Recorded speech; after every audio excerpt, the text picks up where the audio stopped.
And I love when the bass can simplify a bit and at the same time transcend a background rhythm section role and kind of become the lead, the catchiest part of the song, which is exactly what that is. What's up, guys? Welcome back to Low End University. Chick Magnet is from the band's third studio album, Life in General, released in 1996. We've done a lot of walking bassline tracks between punk and ska here on the channel, and you guys say this is just an obligatory track, and Mike Herrera is just where it's at. And he apparently actually plays bass for Goldfinger now, and I heard them for the first time just a few months ago. But without further ado, let's get right into it. Chick Magnet from MxPx. Oh, man.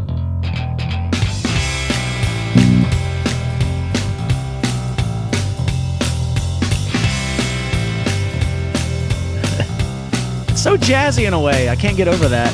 Well, he's a chick magnet, if you know what I mean. The way the girls just go to him, well, you should have seen. The guy, yeah, he's got style, and it's plain to see.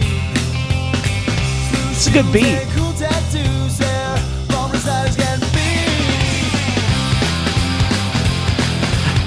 You can't help but smile, man.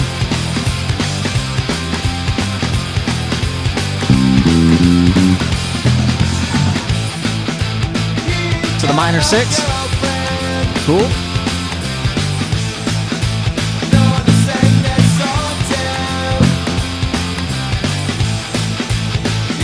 Man, this might be the jazziest one yet. And I don't know if I've mentioned this previously, but I'm just infatuated with how this sounds like a Sinatra bass line. Like I said, I've grown up playing jazz. I started in the jazz band, and this is a completely different style of music. And I'm going to go off on a quick tangent. Do any of you, are you guys musicologists, music historians, you know your stuff? Like, who first put the walking bass line in rock music? Or was it punk? Was it ska?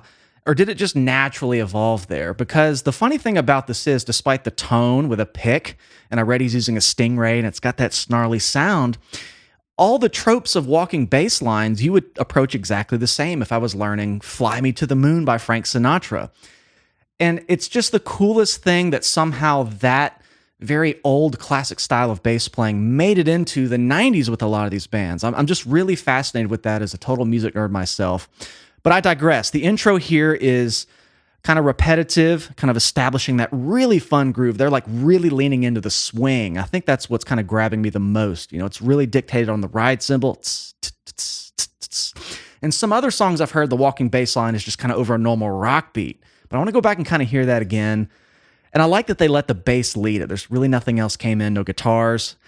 I mean, it's pretty endearing. It might be the jazziest one I've heard yet, in the coolest way possible. Okay, here we go.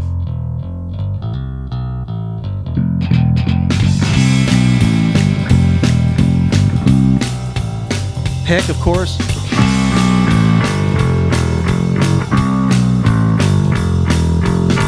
Well, he's a chick magnet, if you know what I mean. The way the girls That is a jazz just drum go to beat. him, well, you I freaking love that. should have seen. The guy, yeah, These nice clean he's got guitar style, chimey and chords over here. plain to see. Blue shoes and cool tattoos there, from his eyes getting beat. Going back up.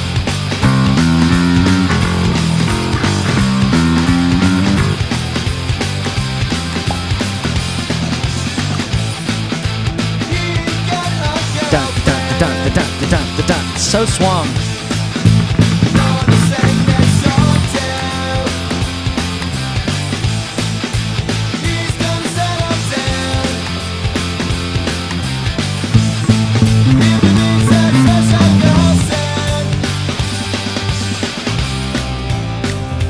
Oh, that's cool. I like that it's not just a bass intro. It's kind of the meat of the song. So the cool thing about the simplicity of this bass line, and I think it's very important distinction, is that the bass lines I first cut my teeth on, I think what was challenging to me was it was very random. Sure, you know, we were linking chords together, passing tones, And in jazz, the chord changes can be really all over the place. It can be really unpredictable, kind of lacks some pattern depending on the composer of the song. But what you kind of came out with is that the first minute of the song, you didn't really repeat any of the phrases. You know, it was just like...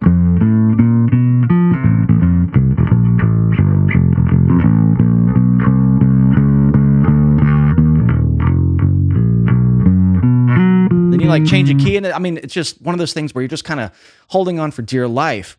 But the fact that he's just repeating that one phrase, that might be the catchiest part of the tune. Like you could almost sing it. I talk about singable bass lines a lot. And it's just, it gets stuck in your head.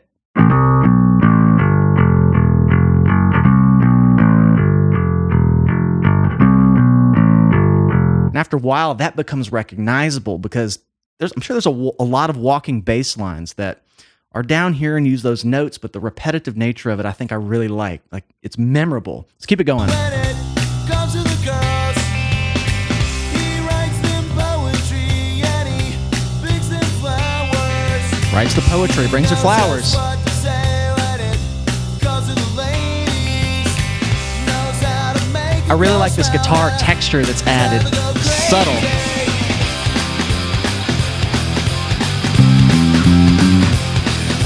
Chromatic passing tones.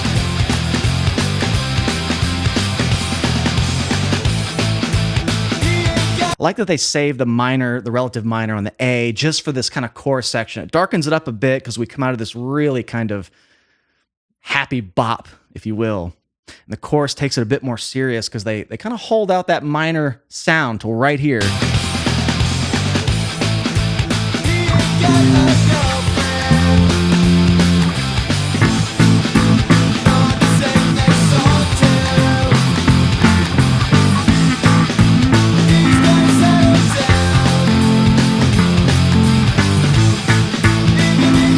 Love that.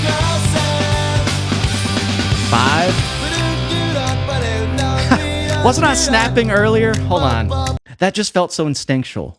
Were there any snaps here?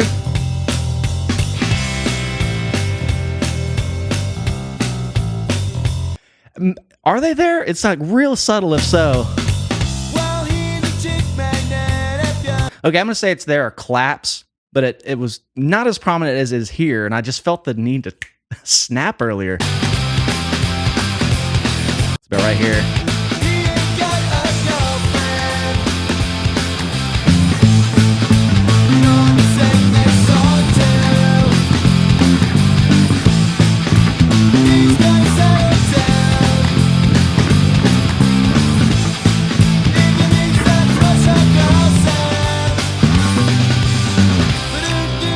Yeah, real prominent here. And that is a really raw stingray tone. Is it kind of scatting here?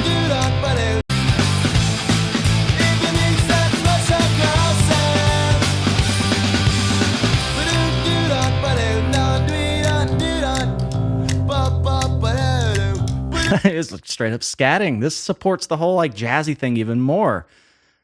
I love that.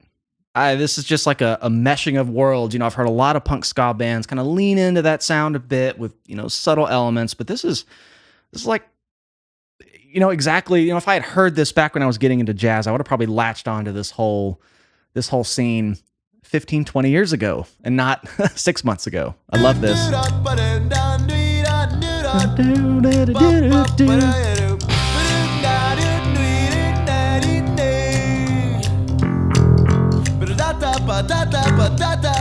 Wow, is really going for it.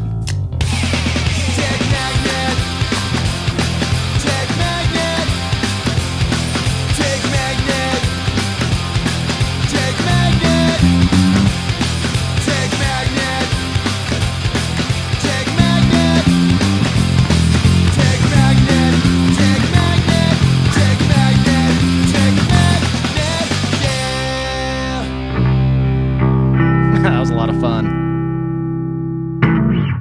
I think what I love about songs like this, and I've said this before, but it keeps the bass at the top of your mind when you hear it. I wholeheartedly believe this song spawned a lot of bass players at a given point in time, and I love when the bass can simplify a bit and at the same time transcend a background rhythm section role and kind of become the lead, the catchiest part of the song, which is exactly what that is. Again, there's tons of songs that use those same notes and progressions on bass, but the repetitive nature, the way it's kind of mixed, the tone, hard to ignore. You know, you hear it now, it's unmistakable. So I understand what you guys are saying, and I'm sure many of you have learned it. But I think what it resonates with me is that it's I'm just tickled by the parallel between this song and an old jazz standard. You would approach really both the same way. You might have a different tone, you might use a pick, but all the tropes are there, the swinging, the really subtle muted notes. You know, that kind of thing. I wasn't saying you really jump that octave, but you could put it in there and it would actually kind of embellish the song. So as someone who grew up on jazz, these are fun. And again, I want to know, like, where did this start? Like, who really kind of boldly put in a jazz take into like a rock thing? And maybe it wasn't punk, maybe it wasn't ska, but I am curious on that. That's something I really haven't found yet in all of my punk rock discovery, so be sure to let me go. But there you have it, MxPx, Chick Magnet. There's a lot of other songs on the list for MxPx. I've got Rolling Strong, something like the Theme Fiasco, but this was easily the top requested. But we'll be back. These have been fun. Thank you guys for hanging out with me. If you'd like to see me do full album reactions and support the channel further, come find us on Patreon. I have bass lessons, licks, tracks, much more. Please like and subscribe while you're here.